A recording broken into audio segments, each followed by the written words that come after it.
Defendant Trevor Summers. In March of 2017, Summers is accused of kidnapping his estranged wife, Elisa, and plotting a murder-suicide. Prosecutors say he even tricked his kids into letting him into the house. Arden Summers had not seen her dad in 5 years until she stepped into a Tampa courtroom. And as soon as I walked into the courtroom, he recognized me. He looked me right in the eye, and it was terrifying. And it only gets worse from there. Trevor Summers manipulated his own children, his own flesh and blood, into thinking that they were helping their father and mother get back together. But they didn't know what his plans really were. That it was all a facade that would unravel into a days-long kidnapping where he would try to take Elisa's life not once, but twice, all while assaulting her in every way possible. So once the case had actually made its way to the courtroom, which did take a while, he continued to victimize Elisa by choosing to represent himself halfway through the trial so that he could question her on the stand, so that he could make her question her reality once again and go over each and every one of those horrifying, disgusting details and watch how uncomfortable she was up there on that stand. It's what nightmares are made out of.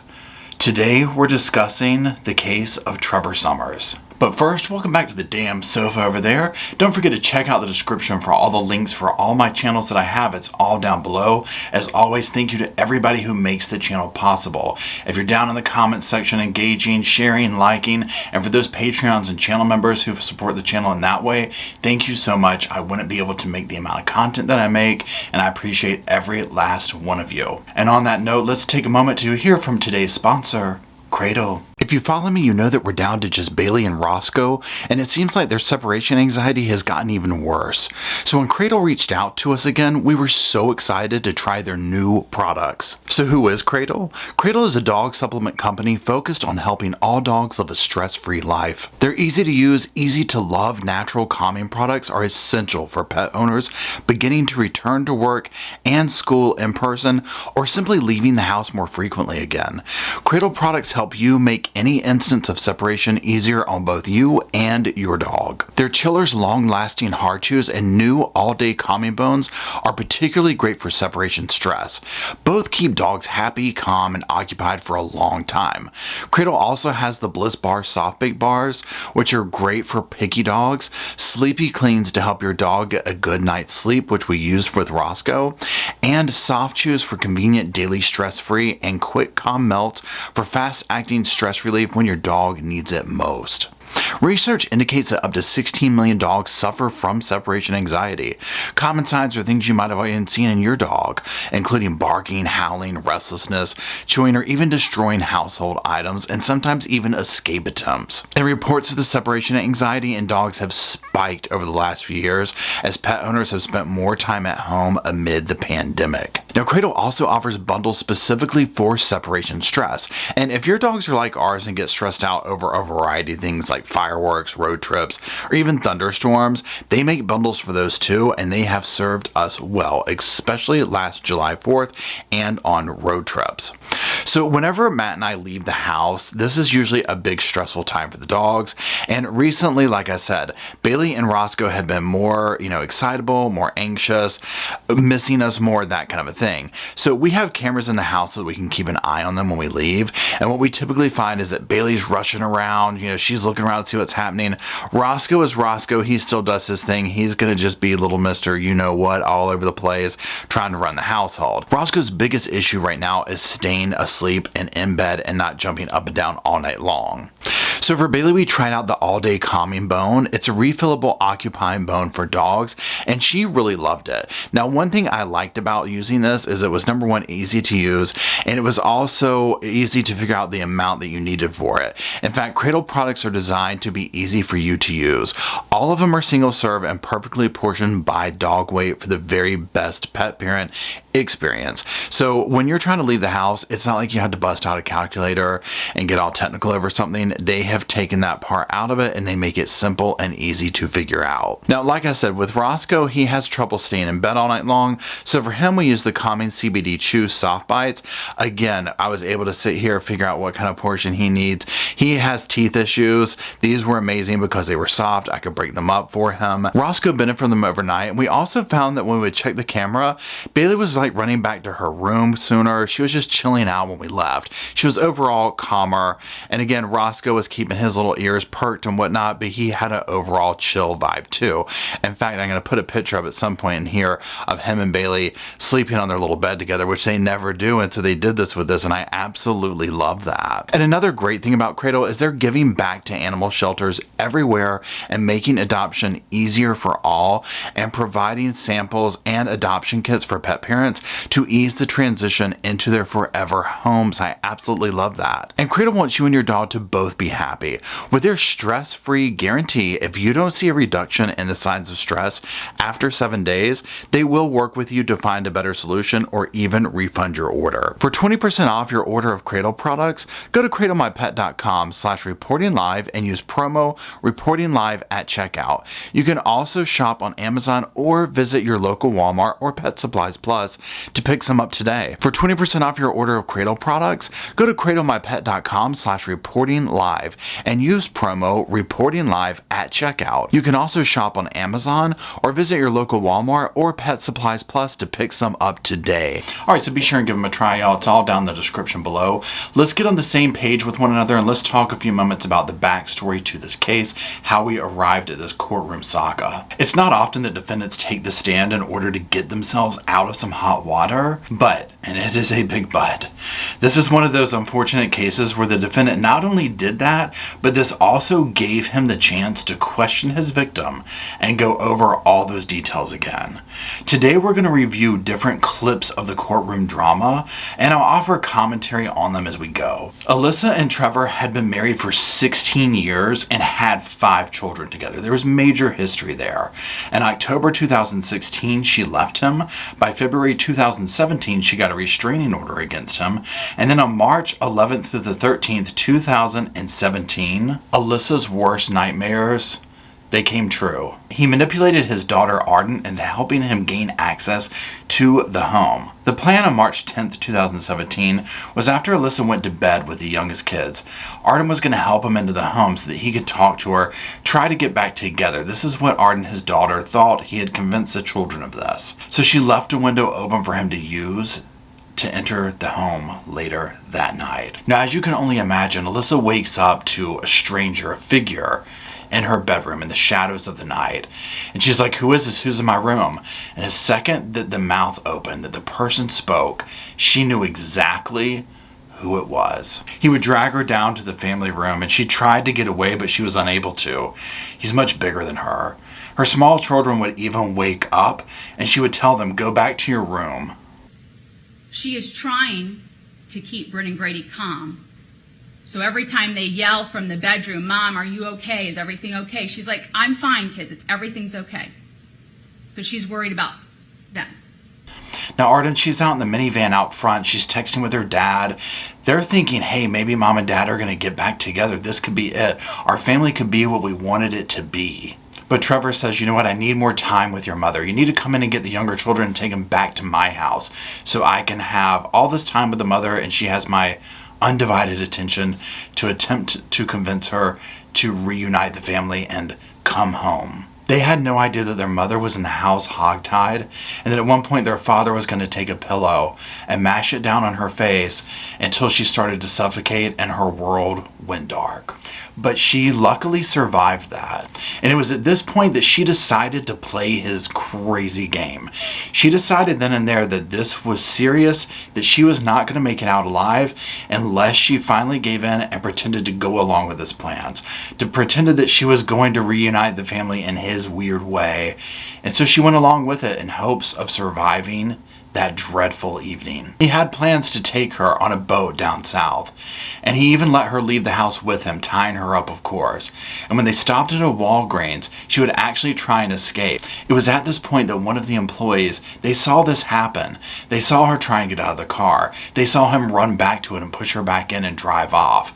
And they called the authorities, and this is what would kick off an active kidnapping investigation. And of course, all of that would eventually, luckily, lead to his arrest. lost. Now, as you know, the wheels of justice can move very slow a lot of times, and as this case made its way through, he fought tooth and nail, firing lawyers, doing this, doing that, causing all this drama, but it did finally make its way to trial. And halfway through, he declared that he wanted to represent himself. Now, this is against the judge's advice. Obviously, this is a very bad decision for him to make, but he wanted to do it. He wanted this chance to be able to question her, to get his side of the story out, to try and prove whatever nonsense he was trying to prove. The last few years, Summers has fired one attorney after the next, after the next. He even forced a judge off his case, claiming bias.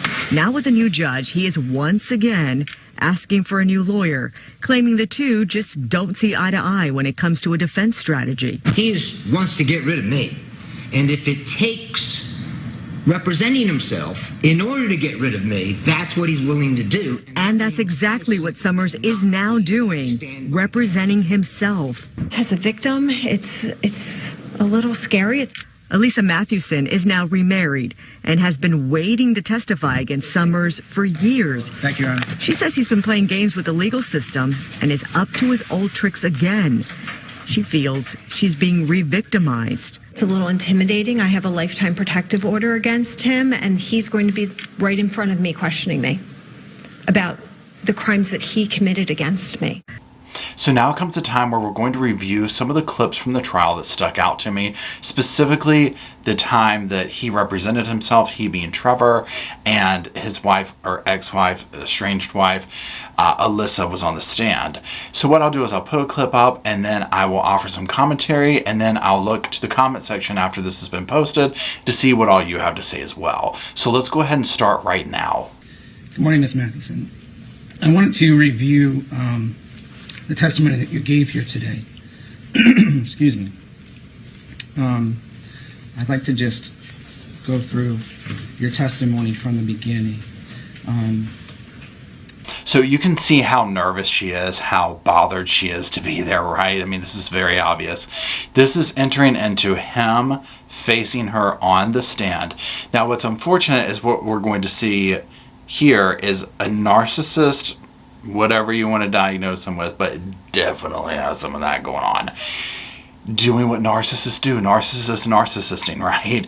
He is going to gaslight her. He's going to make her question her reality. He's going to make her make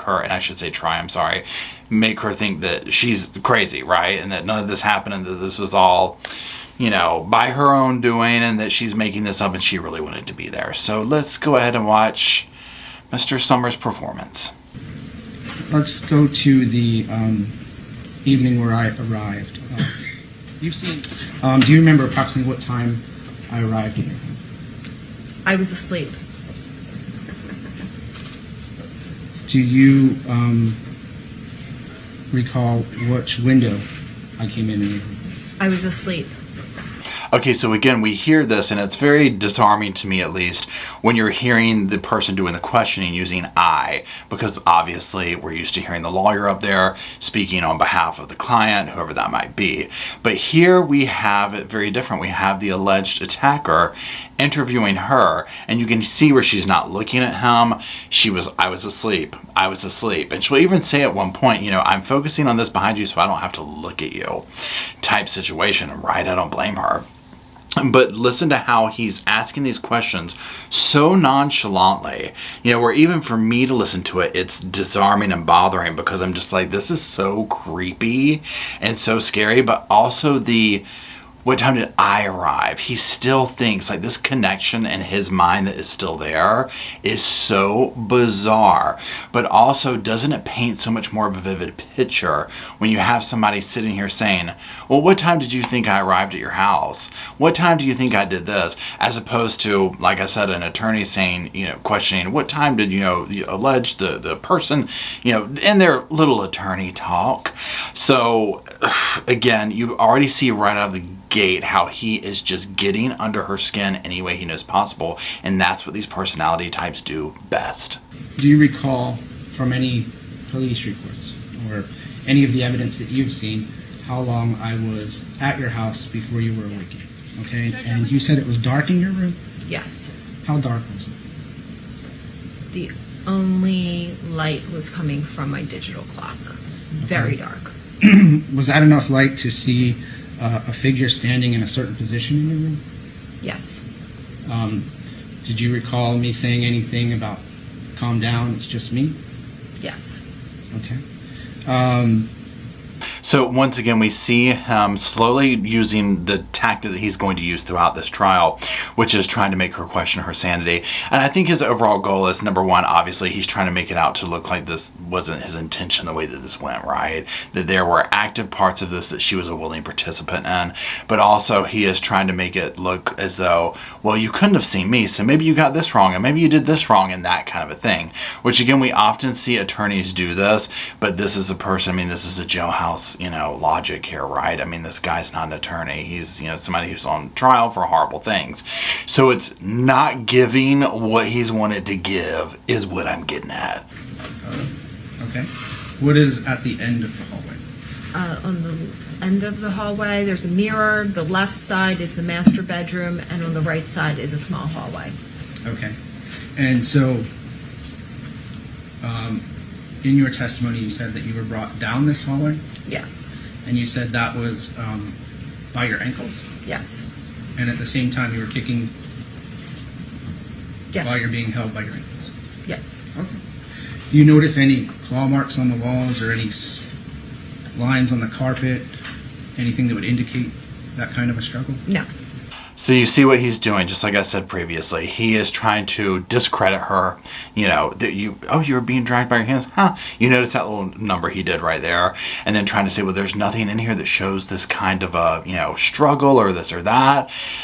Can you imagine what she put up with for 16 years? If you've been around people with this personality type who try and make you think you're absolutely nuts over every single thing you do, but it's really them the whole time, the fact that this woman put up with this man for 16 years, somebody give her something, I don't know what, let's start with a damn crown.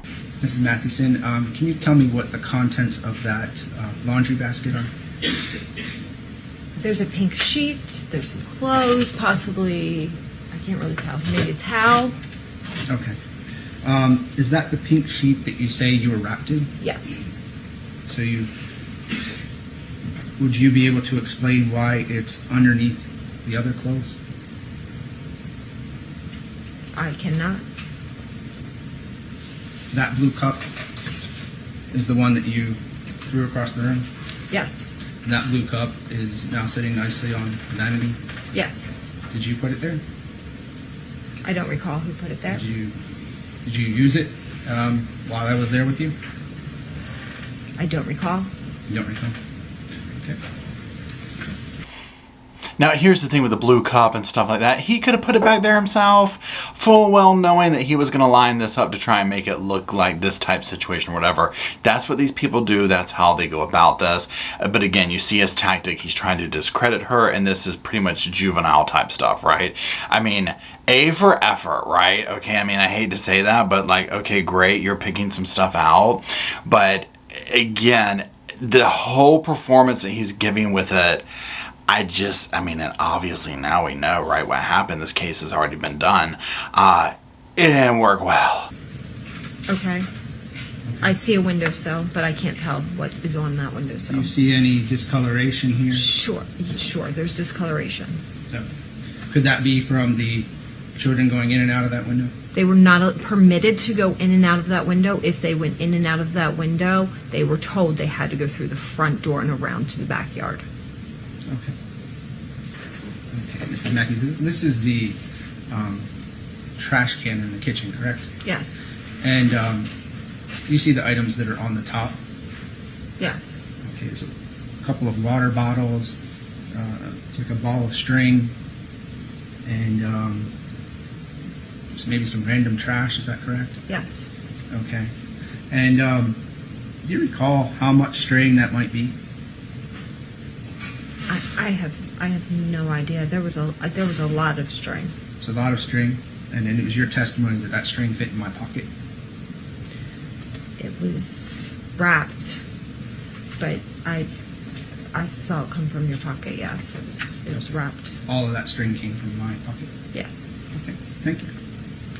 He's up there acting like he really did something with this. Like, I have cracked the case. She has been, she has lied, perjured herself, whatever, about the damn string, right? I mean, it's just the level of insanity that this guy is giving. And the fact that he thinks he is, like, doing something. Bless the family's hearts that sat in here and had to watch such a display. Because later on in the case, you'll see her, Alyssa, with her husband, I believe he's her husband now, watching him, like, during closing arguments, and you're like, oh my God, this is just too much. I don't recall. I was in shock when I was found, but it was a few. A few. Would you like to refresh your memory?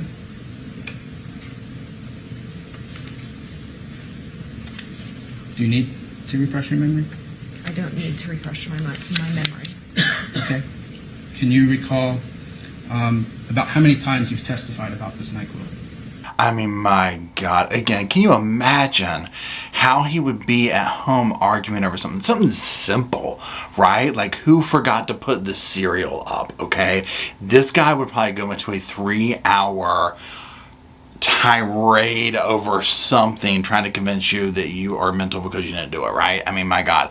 The way that he is so methodical and calm, the way he asks for these things is completely unsettling. So you're woken up, and you say that you were drug into the living room. Do you remember approximately how long you were in the living room? Approximately 3 hours. Approximately 3 hours, okay. And in that time in the living room, have you described in any prior testimony it as wrestling? Now, he keeps latching on to the whole use of the word wrestling and all this type of stuff and trying to say that the house didn't look like this, the house didn't look like that, so on and so forth, right?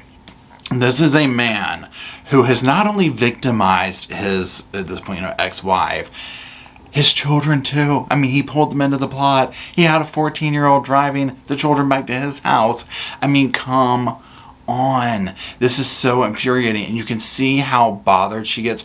The closer they get to the scenes of this assault and things of this nature, and the different things where she's having to, like, relive this. And again, this is on top of 16 years of this man's pure BS, right? So this is just, she's probably had to endure these kind of questionings and conversations for so many years of her life, and it's like, here we go again. Yes. Okay. Do you recall 3 hours? It's a lot of talking. Other than just your comments about going into some boats or offshore, do you recall what other things we were talking about for 3 hours? There wasn't talking going on at this point. There was fighting, wrestling, me trying to get free and out of the house. And did those photographs depict the kind of wrestling and fighting that you're talking about? Now, see, that's what I'm talking about right there. That just methodical. And did those photographs depict that? Again, if you've dealt with these personality types, they always try and spin it around like you're the idiot, right? Like that tone of voice with him, I bet that infuriates her. Because it infuriates me, I should say. Not I bet it would. It infuriates me, right? And I haven't even met the man, okay? But I know that tone of voice, and it's that I'm going to make you think that you're the crazy one. I'm going to make you think that you're the stupid one. You know, that just slight little condescending edge to it of, did the photographs depict that kind of behavior? I mean, for all we know, he cleaned the damn house up, right? I mean, we don't know. And for her sake, I'm like, dude, you dragged her out of the bed, hogtied her, did all sorts of stuff to her. And now you're going to sit here and nitpick this, which, I mean, I get it. That's what he's trying to do, whatever. I'm being nitpicky about noticing that, I guess. Let's keep going.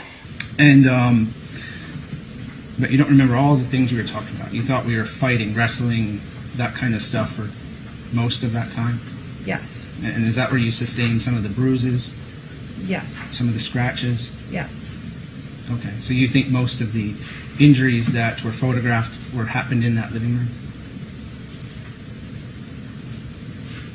Some happened in that living room, some happened through other moments of the events. Okay. Now, the whole thing where he brings up the bruises, and it's almost like he's enjoying walking her around to where he's, taking this whole conversation, right? This, like, oh, the bruises, so you think you got them from there, and da-da-da-da-da. I mean, we can all surmise where she probably received some of these, right? And again, how disgusting to get enjoyment out of him sitting here questioning the victim like this, slowly walking her up to that point. Now again, they have history, so this guy is probably loving the fact that in his world, in his little twisted mind, he's right.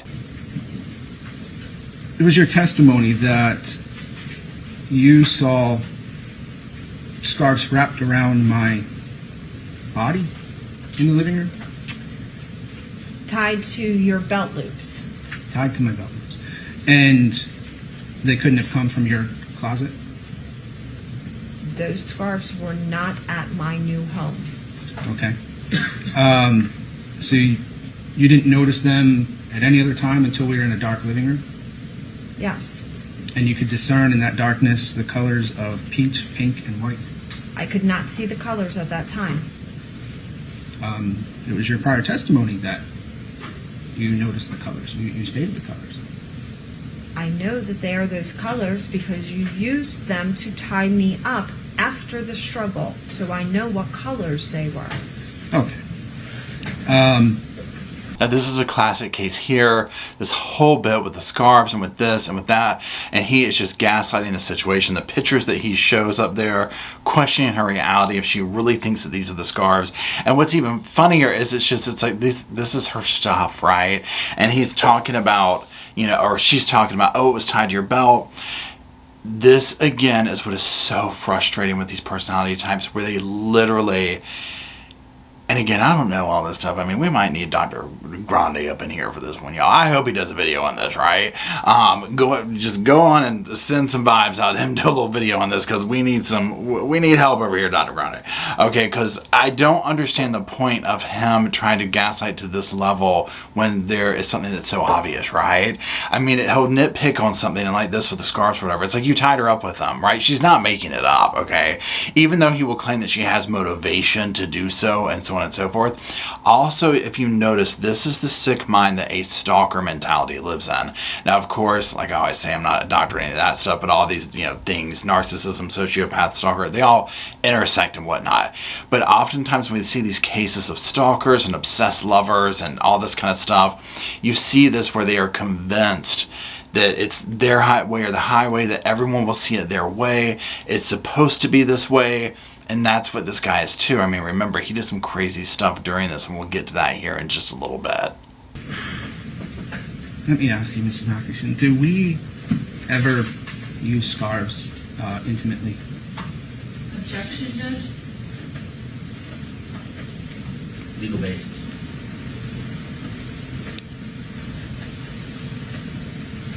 Your Honor, it goes to...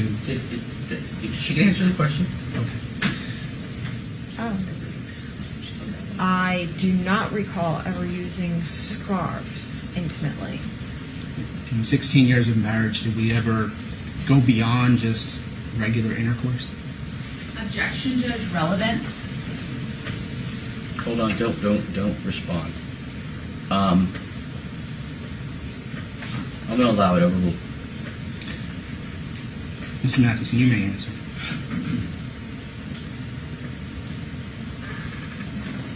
I was a teenager when I began dating you. I'm sorry, can you answer the question?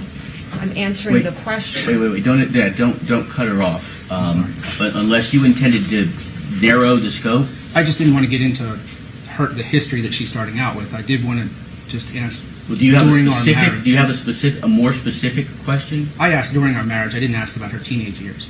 She started out with her teenage years. I asked about our marriage. Did we do more than just regular intercourse? Well, do you have a more specific question than, I mean, that's a broad more than, you have a specific question during the marriage? Okay, I can be specific. Did we, during our marriage, use peripheral objects in our sexual activity? More in the early marriage, prior to having 5 children. I cannot roll my eyes hard enough. And again, these are the moments that he is living for, because he gets off on this connection to her. Do we ever use these in our life? And she's sitting here like, what? Clearly he is trying to say that they've done this before. This is like a little play thing between them, and that's what the motivation here was. She is clearly saying, yeah, we might have done something like that a long time ago. And notice how interesting how he is wanting to stop everything. Wait, I don't want her to say when. I mean, it's so transparent. Now, granted, normal attorneys do this all the time, right? Like, he's trying to sit here and completely make it out like, well, one time back in 1954, we used this, and that means that's why we did it here. It just doesn't work that way, right? And so, again, kudos to her for being able to sit here and get through this as good as she did. She did such an amazing job. I really tip my hat to her, and especially for moments like this, because regardless of the question, whether he got the question answered, whatever, this is what he wanted. He wanted to talk about their private, personal life up there. He wanted her to know that he had that access to her mind, her body, her thoughts. Okay. Did we get more adventurous in our sexual habits? Judge, I'm going to object. And the legal basis is? Irrelevance. Sustained. Did we ever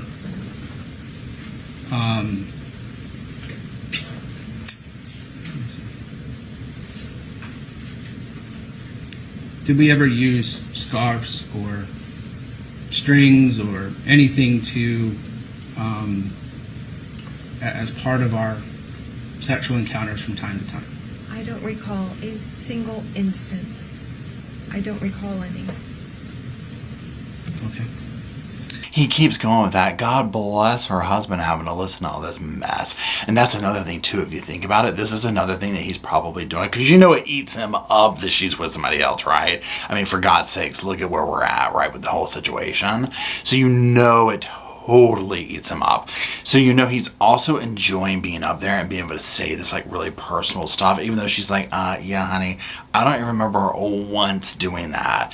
Again, he's getting what he wants in one sense of this, because number one, he's victimizing everybody, but it's like he's rubbing this in each and every one of their faces. At the time, I had no idea she drove to your house. Okay. Right after she left, what did we do? You tied me up. Before she left? After she left? After she left, you tied me up. Where? In my bed. In your bed. And you said this was with string. You said, Christmas lights. And you said a vacuum cleaner? Yes. Okay. So it was... So remember, at one point during this encounter, Arden, the daughter who we saw in the clips very earlier, he had enlisted her help in this. Again, I'm not blaming her. This is a young child at this time. He manipulated her, but she took the other kids back now. So he is completely fine having a 14-year-old do all this stuff, right? I mean, this is the level of insanity we're dealing with. But then notice where it's like he'll ask these questions, and it's like he's so focused on, well, when did this happen? And it's like, dude, it doesn't matter, because the answer is you tied her up. That is 100% not the words that you want to hear coming out of a victim's mouth directed to you while you're up there questioning them. Okay, you can't unring that bell.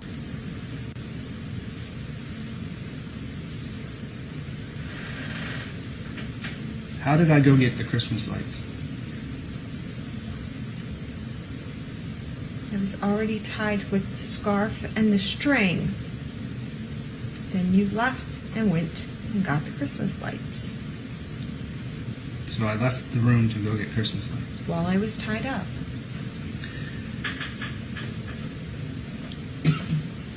I mean, you can see he's completely trying to make this look like, oh, you could have gotten away if you wanted to leave. You could have done this. You could have done that. You know what I'm saying? That kind of a thing. And again, it's just absolutely disgusting. But what's almost just absurdly amusing about it is the fact that he doesn't realize how stupid he looks, how bad he looks, how guilty he looks. And there were other items you saw in the room that probably would have been easier than going out to your garage to get Christmas Objection, lights? Judge, speculation. Sustained as to speculation.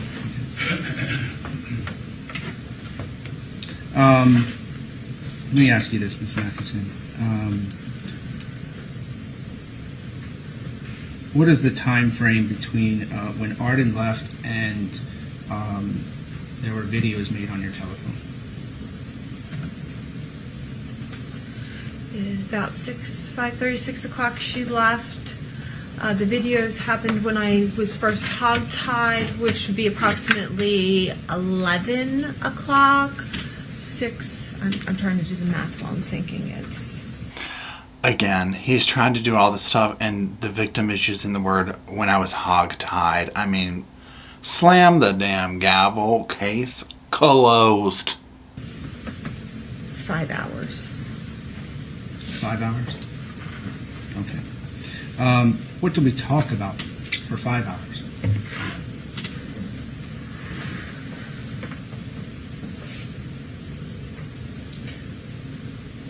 I didn't do much talking. You can go on and on and on about random nonsense, and it's incoherent nonsense, but you can just go on about it. Amen, sister. And you know that's exactly what he did. Thank God she called him that, or called it that, because you know exactly that's what exactly was coming out of his mouth was random and nonsense, okay? He was in a state, he was just going on and on about all this, well, boat and this and da-da-da-da-da.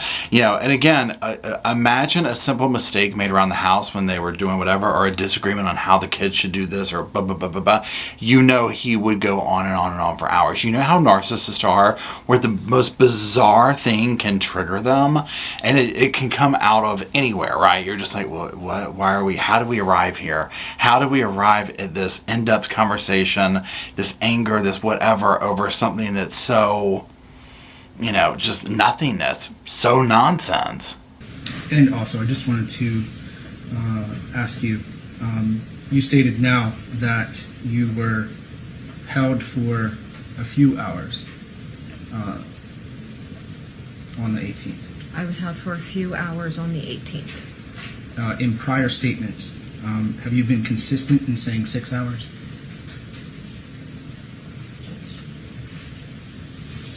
Judge, objection. Legal basis. Improper impeachment. Have you ever made a recorded statement saying that you were held for 6 hours on February 18th?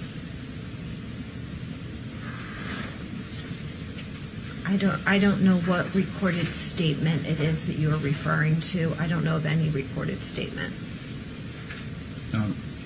He's going to want to sit here and dot his I's and cross his damn T's over this. And you're just like, I mean, again, you're trying to argue over, did you say I tied you up for 6 hours or 3 hours? I'm like, dude, sit down, okay? Just sit down. This poor woman. At least people can see how utterly crazy he is and what she had to deal with, right? So like if anyone ever questioned what she has gone through, the entire world has now seen it, right? Like, oh my God. Like, you know, if there's someone in her life that's like, I'm sorry, I don't believe you. Well, now you've got the damn evidence. This guy is unhinged. After those videos were made, is it true that we had sex? After the several hours of being hogtied, you untied me and had sex with me a second time. I love how she rearranged what he was giving and gave it back to him the reality of it, right? So you notice how we had sex, like it was a consensual thing, you know, and she just, again, the word hogtied. I mean, she's really good at describing the horrificness of the scene that she went through, right? And it paints this vivid picture, but again, it makes it that much more intense for the viewer, the watcher, to be like, oh my God. So you can only imagine what it's like for her up there having lived through this. Did you encourage me to make the video? No. Did you request I make that video? I said that nobody will believe this. So you said that no one will believe this, but then did you ask me to make the videos? No. No. No. You don't believe, do you believe that the videos would be helpful to you? Yes, they would be helpful to me. Do you believe they're helpful to me? No. All this rigmarole over this video of this encounter in this way. And again, one thing that is at the center part of this case that is legally, psychologically fascinating is the fact that at a certain point she had to make that decision of, this guy's going to do away with me.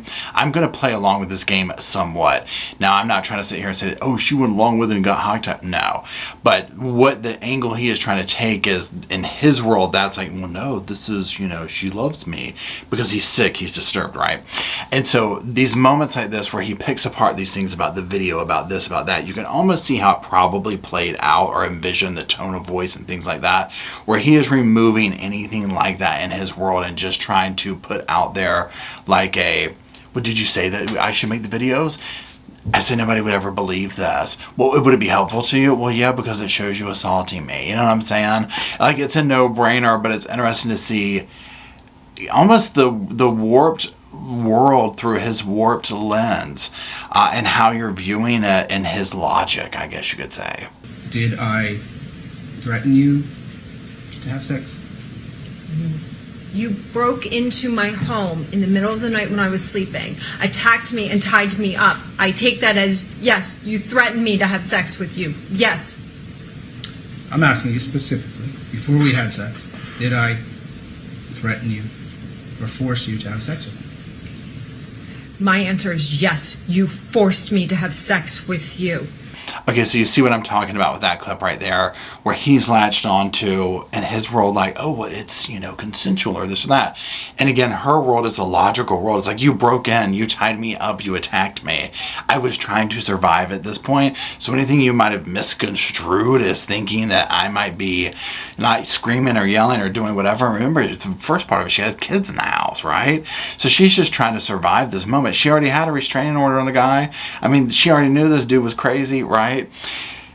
For him to twist that around, but again, I've said it 100 times in this video, I'll probably say it again, that's what these personality types do. They twist the world around. They try and make you crazy. And he's doing that up here. I can't imagine the level of anger I would have if I was her up on the stand right now, with him daring to even question my sanity over this kind of stuff, daring to insinuate that I was going along with any bit of this absolute horridness. Did I hold you down? No. Did I push you? Not at that time of having sex, but prior to having sex, you did push me, you did hold me down, you did tie me up, you did attack me, and you did break into my home when I was sleeping. You raped me. Amen, sister. I love that she is taking power of this moment and she is spitting out these facts like this, right? Because that is the reality of it. This is what he did to her. And again, he's up there daring, but again, I mean, I get it. This is what his, you know, this is what they do, right? People like him. Trying to insinuate that this didn't happen, and it's like, as a victim, I mean, and again, I haven't experienced this, so I'm not trying to say, well, I know what that feels like, but hearing the pain in her voice, the anger in her voice, I can only imagine how infuriating it is to have survived through something like this, only to then have your attacker downplaying it, downgrading it, trying to make you look like the one who misinterpreted things or is lying. I mean, that right there would absolutely boil my blood. So you're calling it rape? It is. That is the definition of rape. To come into someone's home and attack them and tie them up and then have sex with them. That is the definition of rape. Again, the fact that he's in here, oh, so you're calling it this. No, buddy, that's what it is, okay? That's what it is, and that's what you did. You know, and to sit up here and even try and act like that, I mean, my God. I mean, oh my God. I hope she got a vacation after this, something, right? I can only imagine how traumatizing this was, reopening the wound, reliving these moments, because, you know, she's up there, I mean, she's having to recount all these moments with him. I mean, it's just complete ick. Did you know I was coming to your house? No. Did we have any conversations prior to, let's say, between February 18th and March 10th, 2017?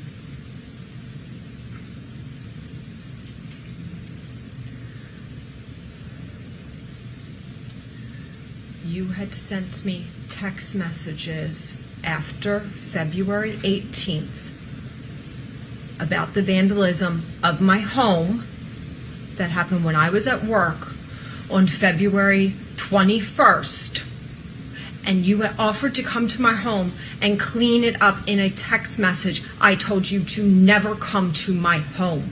And that's the thing, remember, he weaseled his way into this situation. And you see she was taking the proper steps, never come to my house, never do this, never do that. So again, only imagine what she felt like in those moments when she was stirred awake to the presence in the room, and he opened her mouth and she was like, oh my God. She knew right then that this was going to be bad. And then when the courts opened the following day, I filed the protective order that made you not be allowed to contact me, not be allowed to come to my home, or it would be against the law and you would be charged. And yet he still did it and did all this on top of it. If I used it, I don't remember using WhatsApp during that time period. Do you believe there will be records showing you and I communicating between the 21st of February and the 10th of March? I believe that if there are, that it would be something that you would have created or fabricated, because I believe there's no possible way I was communicating with you. Now again, he probably did 100% do that, because again, that's what these people that, you know, think like him do. They make something up, and then in their world they're like, no one can deny it. I'm going to get up there and just sell it as hard as I can because they can't prove this is fake. For me to answer this question, could you fabricate? Absolutely, 100%. They have reason to believe throughout our marriage that you created and falsified documents multiple times throughout our marriage. So yes, I believe that you did have the capability to create such falsehoods. Again, par for the course with this personality type. And once again, he ain't doing himself no favors up here, right? The prosecution is just probably loving every bit of this. Imagine you're him and the jury has heard every bit of this testimony. Thinking you were actually doing something by questioning her? I mean, my God, come on. That shower time frame, do you recall? I don't recall. I took a shower and you stood there with the curtain open and would not let me pass and watched me shower. Did I ask you if I could join you? I mean, my God. After all, did I ask if I could join you? I mean, come on. And again, it's like you've seen movies depicting this, and unfortunately, and we're seeing it here, people live through these scenarios where they're pivoted into the scene of, you've got to do what you have to survive, right? And she was probably in this scenario, and he's literally going back over and picking it all through. Because, again, I've said it before in the video, he just doesn't realize that everyone else with a normal brain can see exactly how this probably played out. And he's thinking it's like his defense, like, no, this was consensual. Look, I'm going to really get her on this next question. It's like, bro, again, sit down and shut up, okay? It ain't working. I don't recall. Are you getting an answer from yourself? Or? No, I'm looking at this silver thing. That's where my focus is on these silver things, so I don't have to look at you. Okay. Absolutely love that moment. Give her a crown. Do you remember what was the theme or the storyline behind the television show The Crown we were watching that night? Objection, Judge. Relevance. The theme of The Crown, we were not watching it together. You tied me up, turned it on, and left. And I honestly, from the adrenaline and all, I can't tell you what happened on that show because I was trying to get free. This is a perfect example of the differences of realities. His question, what was the theme of the show we were watching? And her answer, we weren't watching the show together. You hog-tied me up and turned that on and then left. I mean, my God, okay? I mean, you want to talk about, thank God he's behind bars. Thank God he's behind, there would be a Netflix documentary on this man at some point about damn Tinder swindler, all this kind of stuff. Part 2, 3, 4, and 5. Did you make any attempt to flee Saturday night? No. Why not? It was too far for me to run and get help without being captured. Did you make any attempt to get the razor blade from the center console? No, my hands were tied behind my back and my concentration was to stop the bleeding. It's the back of my shirt. Now, again, this line of questioning went on for hours, right? I mean, he was going left and right and left and right. So let's go ahead and move on to a different segment of the trial of what went down. Let's listen to a couple of clips from the closing arguments. Get your damn popcorn, buckle your sofa seatbelt. It's going to be a bumpy ride. I'd like to just be able to share with you a re-representation of what we've heard over the last week. And I'd like to start with just helping you understand from the details that were given and consider that the condition of both myself and Mrs. Mathewson were not adequate enough to truly paint a picture that you could understand. Now, he's still speaking almost as if they were in this together. I mean, these are the closing damn arguments, and he's talking like, you know, they were writing up a press release together or something. It's the most bizarre thing. If you recall, we spent a lot of time that weekend just talking, just trying to figure things out, wrestling around, fighting about a variety of issues. Some of them you heard about, some of them you haven't. But you do remember that we didn't sleep very much. Our emotions were all over the place. Our stress was high.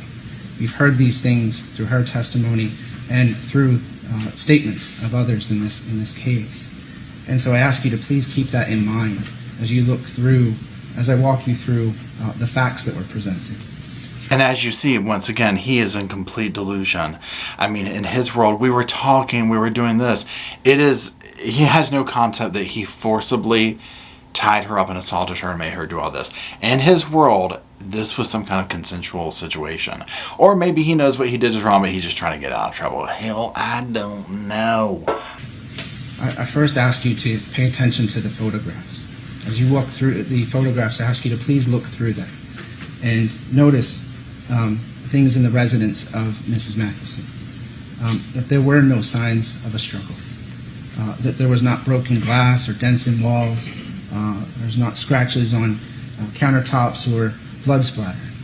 This was not a scene that depicted some kind of crime or some kind of anything more than what she described as wrestling around. Again, downplaying all the evidence. You know, look at the pictures. It doesn't show this. It doesn't show that. There's no blood splatter, so it's okay. Okay. And I also ask you to look and see that the things aren't thrown about as she described. Things are where they're supposed to be. You can see that we packed, we left, and we had a plan to go to my house. Her accusation is that she was tied to go to my house. But I ask you, does it make sense to go meet children with a woman tied up? Like, literally, and none of his story makes sense, right? And he's going to fixate on that one little part like we would ever believe it. You know, it's like, of course it doesn't make sense. Like, none of this makes sense, dude. Like, starting from the very beginning. Like, the logic of it, none of it makes sense. His poor attorneys, right? The attorney's probably thanking God that this went down. Can you imagine having to get up there and represent that? Because you know, we saw in the video clip where he's fired this person and did this and did that. This was going to be his story. And if an attorney didn't get up there and say all this stuff, it was a no-go. He wanted to get up here and sell this exact story, and it is a story of pure BS. I also ask you to look through the pictures of the vehicle. I ask you to consider that they don't line up with her stories either. Little things like the pancake platter sitting in the second row and not the third. Little things like a purse being full of all kinds of contents that were helpful to her, useful to her, that she didn't really need if the whole intent to take her somewhere and kidnap her or steal her car. Why would she need her purse? Why would she need her phone? Why would she need her charger? It doesn't make any sense. Another thing to notice about him is look at how, you can hear it in his voice if you watch the whole thing. He does come across as very nervous talking directly to the jury, and he comes across as very meek and mild. And I don't know if he's just completely nervous or if he is putting on the show to make himself appear that way. Because the vibe that I get from him, especially like if you look at their older pictures where he was a little bit stockier, I'm just like, oh, I bet this guy when he yells, like the windows shake. You know what I'm saying? Like, I can only imagine like what he was like with his temper, you know, when they were together or whatever. I also don't argue other issues. I ask you to just be favorable in understanding my position here. I ask you to please be cautious in understanding what burden of proof the state has to provide and how high that threshold is, that you cannot have doubts about these allegations. They are very serious. Objection, Judge. Misstatement of the law. I will instruct the jury that, again, what Mr. Summers says is not the law. You will hear the definition of reasonable doubt when I instruct you on that law. He's just getting up there spouting off any damn thing at this point, right? And one thing that is interesting with situations like this, with trials like this, is to hear the objections that the state does and that kind of a thing. When you're hearing somebody represent themselves who clearly doesn't have a background in this, so, and especially during the closing arguments, because they will object to several different things, and the judge will have to interject it a few different times, similar to what we just saw him do here. Now, you can only imagine that the jury had a big, deep, hard job ahead of them, and they didn't disappoint. The defendant is guilty of attempted murder in the first degree. We, the jury, finds as follows as to count 2. The defendant is guilty of attempted in the first degree. We, the jury, find as follows as to count 3. The defendant is guilty of kidnapping as charged. We, the jury, find as follows as to count 4. The defendant is guilty of sexual battery by a person 18 or older. And I mean, this keeps going on and on. He has so many charges, and guess how they all came back? We, the jury, find as follows as to count 6. The defendant is guilty of child neglect as charged. And he doesn't seem fazed by this during all of this. We, the jury, find as follows as to count 8. The defendant is guilty of child neglect as charged. We, the jury, find as follows as to count 11. The defendant is guilty of violation of domestic violence injunction as charged. All charges, all 11, all guilty. Thank the Lord. That's exactly what needed to happen. Now, he is awaiting sentencing, and when the judge was like, so do you want an attorney to work with you, and da-da-da, he was like, yeah, I see that this didn't go too well. And as you see with this case, with others like this, the disconnect from reality, the delusion, the disassociation is so crazy. And we see these kind of people walking around amongst us. Sometimes we might not know, sometimes we might know. And there are so many of them here in the true crime world. Now, if you want to talk about somebody who is completely delusional, completely attached to a narrative, to a story that made absolutely no sense, but only in her own world, then you're going to want to watch the next video and hear what I have to say about it. So go ahead and click on that now.